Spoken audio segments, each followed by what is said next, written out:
தினம்தோறும் விளக்கேற்ற நல்ல எண்ணெய் இதயம் நல்லெண்ணெய். சார், பாரத பிரதமர் பீகார் தேர்தலில் திமுக அரசாங்கம் பீகார் மக்களை இழிவுபடுத்துகின்றதுன்னு பேசியிருக்காங்க சார். அதை நம்ம முதலமைச்சர் அவங்க இந்த மாதிரி ஒற்றுமையாக இருக்கிறவங்கெல்லாம் பாரத பிரதமர் இது போல பேசுவது நல்லதல்ல, இது வன்மையாக கண்டிக்கிறோம்னு சொல்லி மு.க. ஸ்டாலின் அவர்கள் பேசியிருக்காங்க. அதை நீங்கள் எப்படி சார்? அதை சொல்வதற்கு மு.க. ஸ்டாலின் அவர்களுக்கு அருகதை இருக்கான்னு கேட்டீங்கன்னா கிடையாது. ஏனென்றால் அவர் அமைச்சரவையில் இருக்கக்கூடியவர்கள், குறிப்பாக நம்முடைய தயாநிதி மாறன் அவர்கள் பீகாரிலிருந்து வரக்கூடியவர்கள் இங்கே கக்கூஸ் கழுவுறாங்க அப்படின்னு ஒரு பச்சை வார்த்தையில் பொது நிகழ்ச்சியில் 1000 பேர் இருக்கும்போது பேசுகிறார். அடுத்தது பொன்முடி அவர்கள் அமைச்சராக இருக்கக்கூடியவர்கள், அவர்கள் என்ன பேசுகிறார்கள் என்றால் பானிபூரி விற்பதற்கு தான் பீகார்லேருந்து இங்கே வராங்க அப்படின்னு சொல்கிறார்.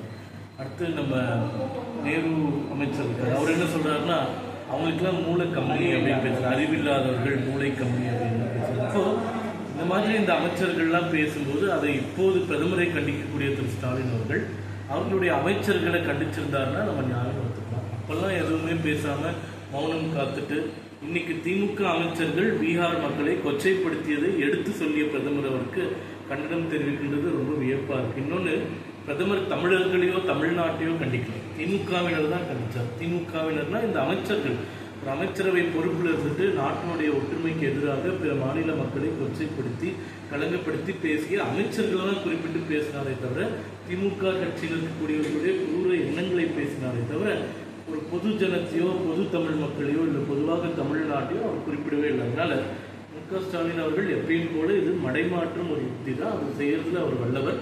இப்போ மீண்டும் நம்ம கேட்கணும், பீகார் மக்களை குறித்து இழிவாக பேசிய திமுக எம்பிக்கள், அமைச்சர்கள், மூத்த தலைவர்கள் குறித்து திரு ஸ்டாலின் அவர்கள் எடுத்த நடவடிக்கை என்னன்றது முதல்ல சொல்லிட்டாருன்னா மற்ற கேள்விகளுக்கு நம்ம நிச்சயமாக பதில் சொல்லலாம். சார், இப்போ இந்த விஷயத்த முதலமைச்சர் அவங்க பேசியிருக்காங்க, இதை மக்கள் மறந்துடுவாங்க. முன்னாடி பேசின அமைச்சர்கள் ஒரு 6 மாசத்துக்கு முன்னாடி கூட இல்லை, ரீசெண்ட் டேஸை தான் பேசியிருக்காங்க. இதை எப்படி மக்கள் ஏற்றுப்பாங்களா? இதை எப்படி அது அலோவ் பண்ணுறாரு? மறந்து பேசுறதா இல்லை அவங்க தெரிஞ்சு பேசுறதா, தெரியாம பேசுறாங்க? எல்லா விஷயத்திலையும் பண்ற மாதிரி மடைமாற்றும் யுக்தி. முக்கியமான விஷயங்களை பேசுறதுக்கு பதில் இது போன்ற விஷயங்களில் கவனம் செலுத்தி முக்கியமான விஷயங்களுக்கு உதாரணமாக இப்போ இங்கே நடைபெற்று கொண்டிருக்கக்கூடிய ஊழல்கள், சட்டம் ஒழுங்கு பிரச்சனைகள், இதெல்லாம் மறைப்பதற்கு இது போன்ற தமிழர் அடையாளம் போன்ற முகமூடிகளை அணிந்து கொண்டு மக்களை திசை திருப்பது தான் அவருடைய எண்ணம். அதில் அவர் பண்ணிட்டு இருக்காரு. ஆனால் மக்கள் கண்டிப்பாக எல்லாத்தையும் பார்த்துட்டு தானே இருப்பாங்க. நாங்கள் மீண்டும் சொல்றதுக்கு தான் இருக்கோம். சார், நகராட்சி துறையில 888 கோடி ஊழல் நடந்திருக்கு, அரசால் பணி நியமனத்திற்கு நேரடியா பணம் பெற்றிருக்காங்கன்னு சொல்லி அமலாக்கத்துறைக்குள்ள வந்திருக்காங்க சார். இதை எப்படி சார் நீங்க பாக்குறீங்க? அதாவது பல நாட்கள் விசாரணை செய்து அமலாக்கத்துறை 232 பக்க அறிக்கையை சமர்ப்பித்திருக்கிறது. அதில் நகராட்சி நிர்வாகத்துறையில் நடைபெற்ற ஒரு ரெக்ரூட்மெண்ட் பணி நியமனத்தில் நடைபெற்ற ஊழல்களை சொல்கிறாங்க.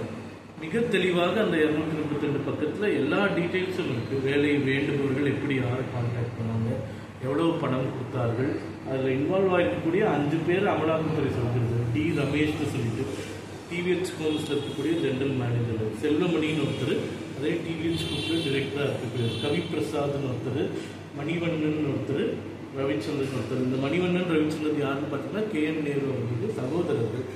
இவ்வளோ பேர் சொல்லி அவர்களுக்கு இமெயில், அவங்க வாங்கிய பணம், அவர்களுக்குள் நடந்த உரையாடல்கள், அதாவது இந்த நியமனம் நடப்பதற்கு முன்பாகவே யார் நியமிக்கப்பட போகிறார்கள் அந்த தேர்வு நடப்பதற்கு முன்னாடியே அந்த லிஸ்ட்டை தயார் பண்ணிட்டாங்க. அப்போது இது தமிழக இளைஞர்களை ஏமாற்றும் ஒரு வேலை. பணம் வாங்கிட்டு அரசாங்க வேலை அப்படின்னா அரசாங்க வேலைக்காக ஆண்டு கணக்காக தயார் செய்து காத்து கொண்டிருக்கக்கூடிய மாணவர்களின், இளைஞர்களின் ஃபியூச்சரையே கேள்விக்குள்ளாகக்கூடிய ஒரு மிகப்பெரிய ஒரு ஊழல். இந்த ஊழல் அமலாக்கத்துறை வெளியே கொண்டு வந்திருக்கிறது மிக மகிழ்ச்சி. தமிழக அரசாங்கம் அமலாக்கத்துறை அறிவித்த அறிக்கையின்படி வழக்கு பதிவு செய்து விசாரணை செய்ய வேண்டும். அப்படி அவர்கள் செய்யவில்லை என்றால் நீதிமன்றம் அவர்களுடைய கடமையை செய்யும். ஊழல் திளைத்த ஒரு ஆட்சி இங்கே நடந்து கொண்டிருக்கிறது அப்படின்றதுக்கு மற்றும் ஒரு உதாரணம் இந்த மிகப்பெரிய ஊழல். அவர் நேற்று பத்திரிகையாளர் சந்திப்பில் கேட்கும்போது அவர் சொல்றாரு, நாங்கள் எந்த ஊழலையும் பண்ணல, நாங்கள் நேரடியாக நியமிச்சிருக்கோம் அப்படின்னு சொல்றாரு. என் மேல் எந்த ஒரு கரையும் இல்லை, எதற்கும் நான் பயப்பட மாட்டேன். அமலாக்கத்துறை கொடுத்திருக்கக்கூடிய பிரிமைசஸ்ல தமிழக அரசாங்கம் லஞ்ச ஒழிப்புத்துறை வழக்கு பதிவு செய்து விசாரணை செய்துவிட்டு விசாரணைக்கு அப்புறமா நாங்கள் தூய்மையாளர்கள் சொல்லாமே தவிர குற்றம் சுமத்தியவர்கள் சுமத்தப்பட்டவர்கள் செய்தவர்கள் என்னைக்குமே நாங்கள் செஞ்சது குற்றம்னு ஒத்துக்க மாட்டாங்க. இப்போ விசாரணை நடைபெற்ற பிறகு அவர்கள் எந்த குற்றமும் செய்யவில்லைனால் அப்போ நம்ம ஏற்றுக்கலாம். இப்போ அவங்க சொல்றது நம்ம ஏற்றுக்க முடியாது. அதுவும் திமுக காரங்க என்னைக்குமே அவங்க ஊழல் செஞ்சவங்க ஒத்துக்குது இல்லை. அந்த காலத்திலிருந்து இந்த காலத்து வரைக்கும் மிக நிச்சயமாக இந்த வழக்கு பதிவு செய்யப்பட்டு விசாரணை செய்யப்பட்டு இவர்கள் அனைவரும் தண்டிக்கப்படுவார்கள்ன்றது உறுதியாக நம்ம சொல்றோம்.